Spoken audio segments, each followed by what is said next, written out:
Talk to kids every day when school was in, go to school and get the color purple, don't try to get yellow today, try to be good, don't try to, because a lot of kids don't have father figures. I walk a lot of kids to bus stops in the morning they want me to say some poetry, they want me, so that's what I do. And I have a poetry for the fathers who don't know how to, be a father to a kid, and it's called Please Forgive Daddy. Man, come on. Instead of, please forgive Daddy, my life has been complicated. Needing and hoping for your forgiveness, my life should be rehabilitated. Don't want no more drugs, only want to be a part of my daughter's life and share laughs and hugs. I've said something similar to these words before, but due to my absence and stupidity, this pain I just can't ignore. Please forgive Daddy, I need y'all when I leave these prison doors. My daughters are part of me, for God has blessed me, for the both of them should be the best of me.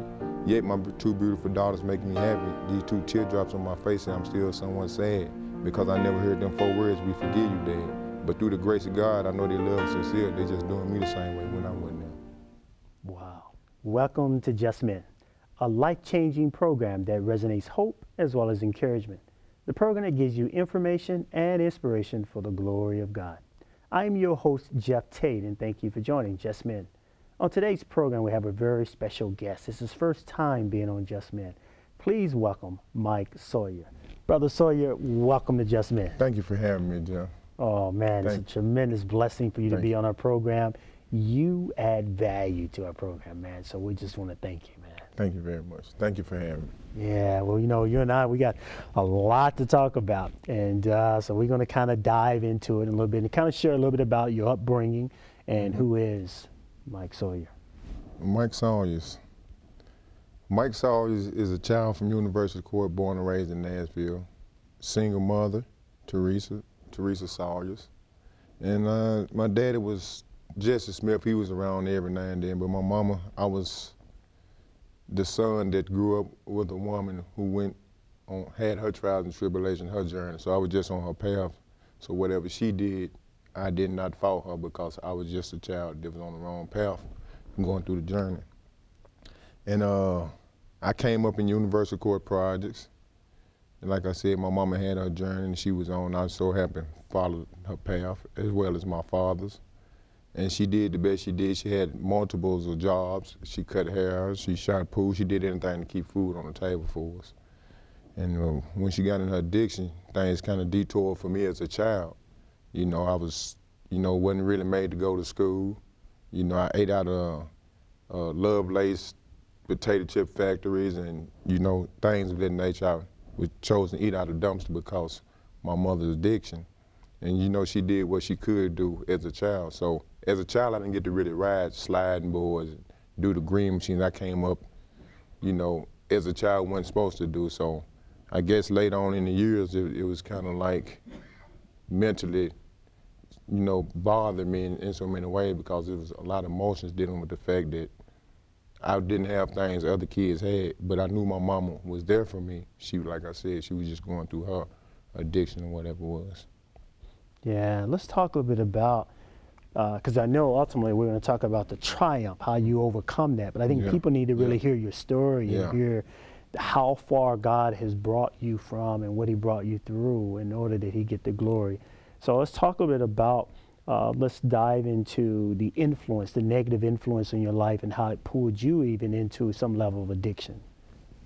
Well, the negative influence in my life, coming up, I had a lot of aunties, fathers who had aunties and sisters on their side. So I came up in a drug environment in the project. I came up in good time houses, clubs, 8 or 9, 10 years old, hanging out with my father while he'd get lost somewhere and couldn't find me.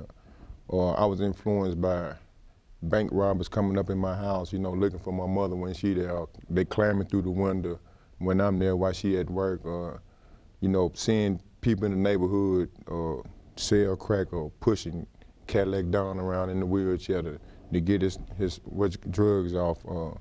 I was influenced a lot of ways by the streets, but I didn't necessarily become the streets. I was just there. I was little Mike who was there, who was just watching, but I never got caught up with the crowd because I never been a follower. I was always been scared of people because I felt like wasn't nobody there for me except my mama. When mama wasn't there, I didn't have that love, you know what I'm saying? So the negative influence, it just took a toll on me.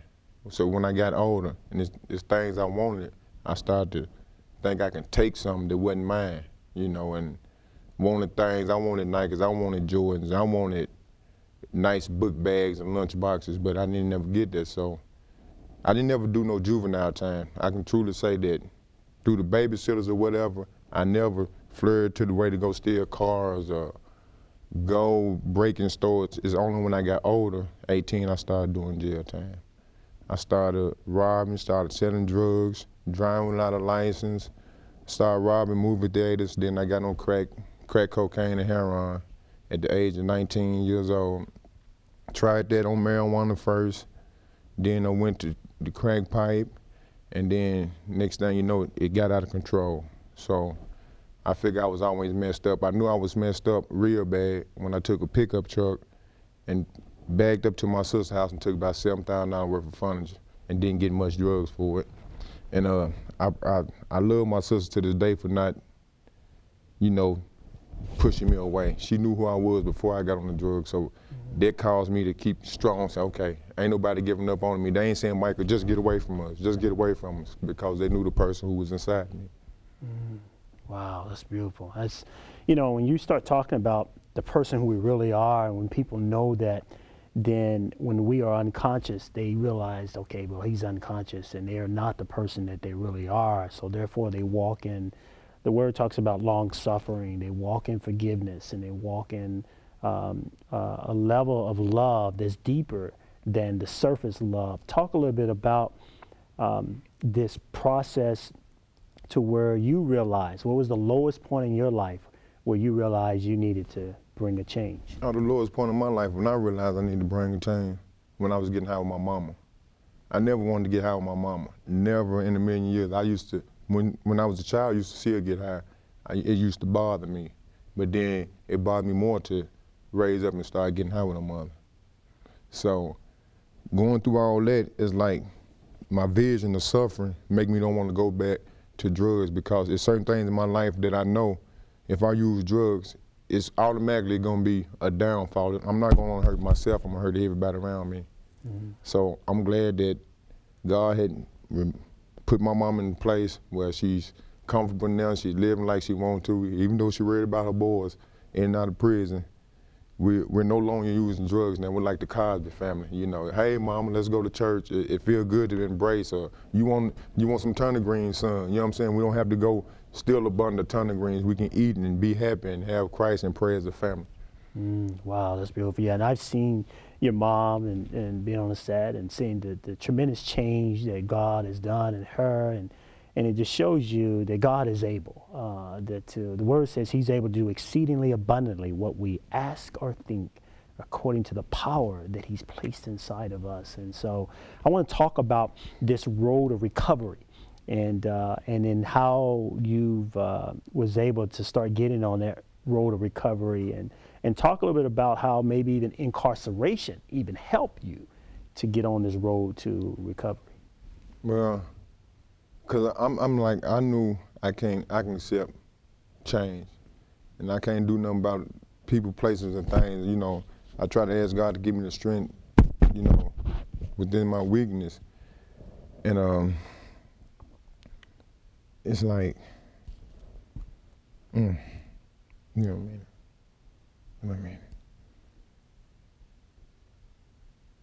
It's like the change in me, man. It feels good, because I come from a place in my life that I thought I could be in a mental home institution, as far as a child coming up. The change in my life, I know it's God. The walk, God been walking with me since a child. It's like, I know he's been told me. I felt his presence. Through prison, getting gang, I felt his presence. Through the attempted rape, I felt his presence. Through me almost taking a man's life, I felt his presence. Through me jumping in people's cars at the gas station and taking off in their stuff when it wasn't mine, I felt his presence. When me running out of Rivergate Mall, I felt his presence. When me sleeping with prostitute, I felt God's presence. God has saved me through a whole bunch of, not only me, a lot of other more people, but me personally, he has worked with me tremendously. He has caused me to get out the storm. I'm that prodigal son that came back home, so he's still working with me. He still, the transition is not over, but it's wonderful right now. It's wonderful, and my thing is to lift people up who bitter, who's thinking they going through something. Try smoking crack with your mama. Try sleeping in the empty house where your electricity is car battery and headlights. Try washing up in White Castle and Crystal bathroom. Try just strong arming people walking down the street for drugs. And so I thank God to let me overcome all this just far as mentally.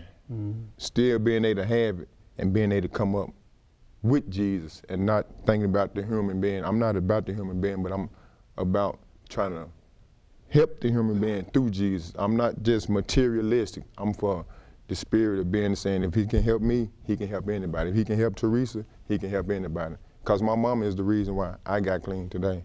Because she's been through so much that, okay, mama came through it. I follow her in the beginning of her role, so let me follow her to take the necessary step to quit. Wow, that is beautiful. And it shows you how important it is for us to be a model, to be an example of living a life that is right, because you got other young men or people watching us, and they want to they say emulate that or be able to model that. And so when you are doing the right things and walking before God, that brings liberation, that brings peace, that brings joy, as you talked about. Talk a little bit about this message of hope that you brought up, man. It's so powerful when you want to speak to others and give them a message of hope. What does that tell you about God when you're going through all the midst of this? When God give me the message of hope, I feel God's message of hope, because when I give you the message of hope, you're going to feel it. You're not going to want me to go there. You're going to know God is in me because I'm a positive person.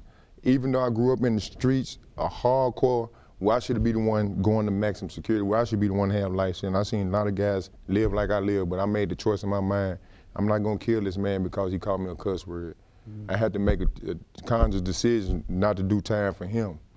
So I come up, like when I was little, my mama said, don't worry about nobody talking about my arm or calling your name, because people go through things in their household. So by her telling me that, it caused me not to catch life sentences, do things. I wasn't just really disciplined coming up, so me making the conscious choices on my own and having God in the midst of me saying, I'm gonna move you over here, you're not gonna get, I'm gonna move you over here. It caused me like, okay, somebody's there for you, because you've been through this really by yourself, so somebody's got to be holding. So God is all I have. Even when I'm going through the midst of my trials and tribulations, I know he's all I have. Wow. The word says nothing will separate you from the love of God. And I know that so many people, you talked about something, and we had another guest that talks about the pain and the choices they were making because of the pain in their life, the abuse, what they witnessed as a child and what they experienced as a child, and not to allow yourself to be bitter about all of that. How do you do that, man? How do you keep yourself to having a sound mind and not become bitter about what happened to you, and then now continue to express the joy? Right now, I can't tell you how I deal with it. The only thing I know, I deal with it through Jesus Christ. I can't deal with it through people telling me, through no psychiatrist telling me, through no doctor telling me. I only deal with it through Jesus. I listen to the voice, and it's a many voices you can listen to, and it'll be the wrong voice at times. But you know Jesus' voice, because he brings happiness in it. He brings humor. Humor's mankind's greatest gift for me. That's what I like doing. I like lifting people up, letting people know that it's gonna be all right. If I can be all right, you can be all right. Don't let no relationship or phone bill detour you from Jesus. Look at this man, how he lived, and know that you can live the same way, even better. So. Wow, that's good. That's good. So, what is your message? We're just honored for you to be on our program, and I know that behind the scene we talked about you being here and being able to share a message of hope and a message of encouragement. But from your own heart, what is God telling you, and what is God speaking to your heart when you have a platform like Just Men? Oh man, God's letting y'all know that if I can live the life that I live, man, he's there. Even though if you don't see him, know he's there for you. Just like them Nikes, them joints you want next week, even though you ain't got the money to get them, you know they gonna be there for you when it's time to get them. So know Jesus is there for you like them Nikes, but he's gonna do what them Nikes are gonna do. Wow, yeah, that's good. Your message is so powerful because it's a message of redemption. It's a message of enlightenment. It's a message of hope. It's a message of encouragement. It's a message of love.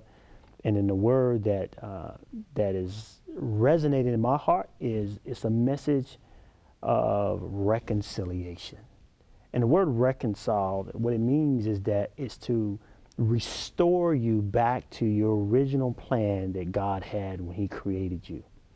When you was in the mother's womb, he says, I've known you before you was birthed. Mm-hmm. And he says, my thoughts of you has always been of good and not of evil, to bring you to an expected end of prosperity, of health, of wealth, of joy, of peace, of love.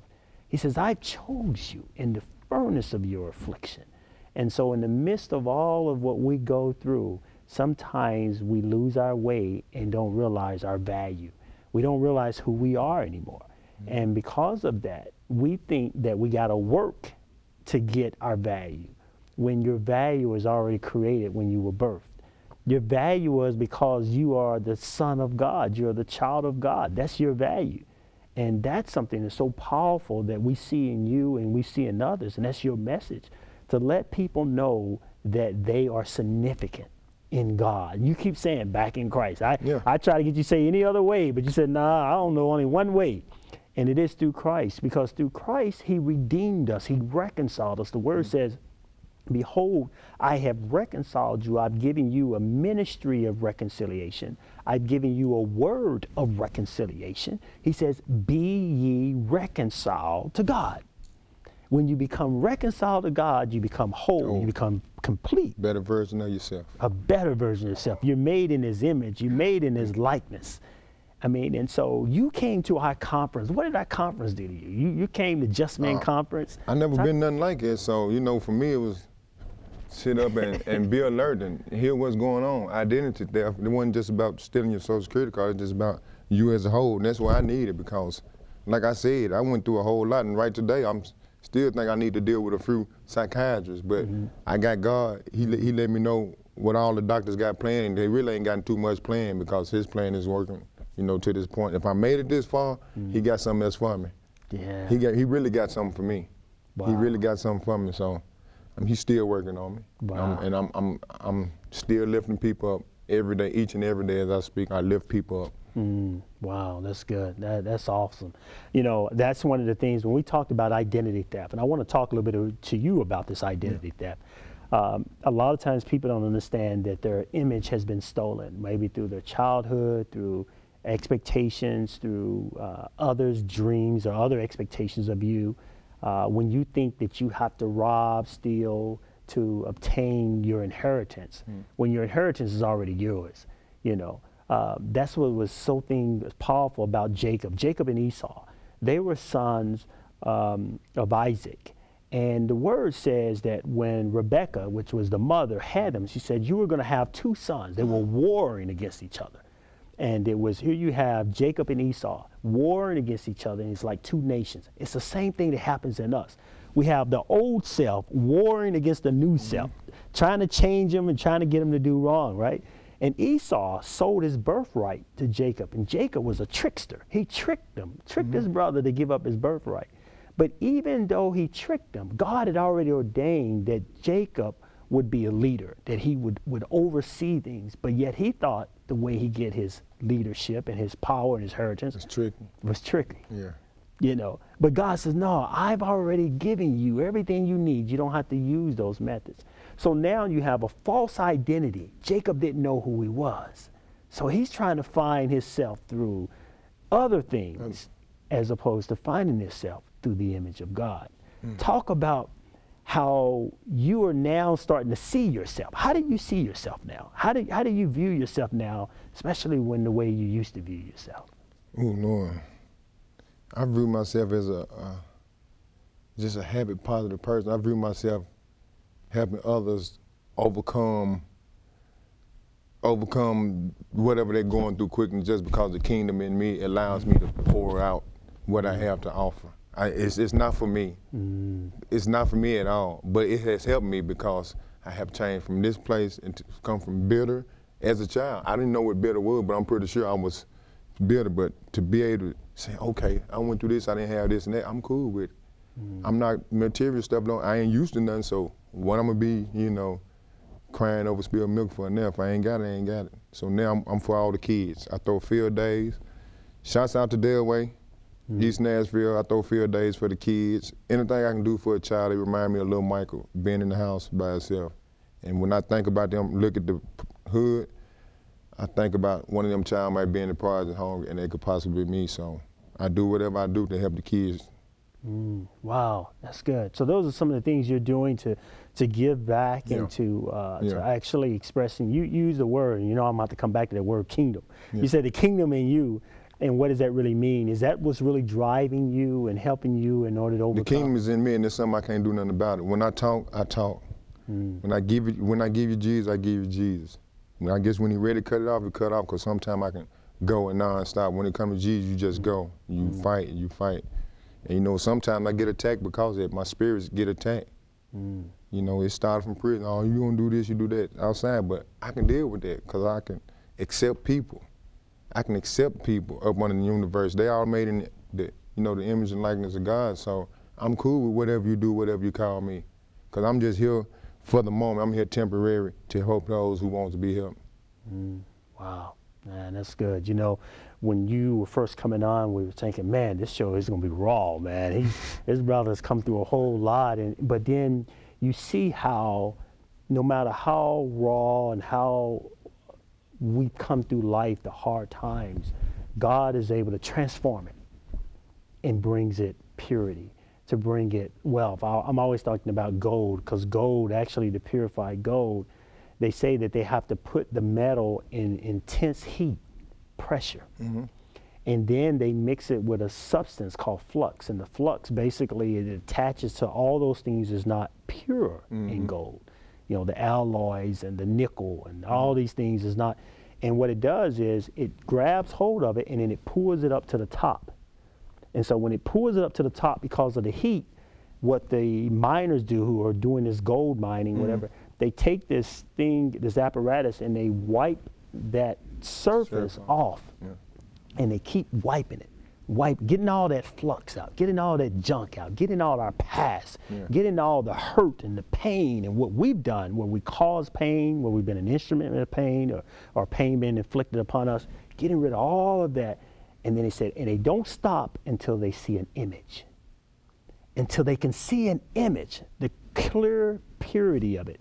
And the image that God is doing in our lives is to show himself through us. So for you, in the last closing moments, when I start talking about purifying, and when I start talking about you sharing this love for people in Christ and so forth, how do you keep yourself rooted and grounded in the very message that changed your life? Oh man, I keep myself rooted and grounded through my mama. I keep myself rooted and grounded through entertaining others, to keep people laughing.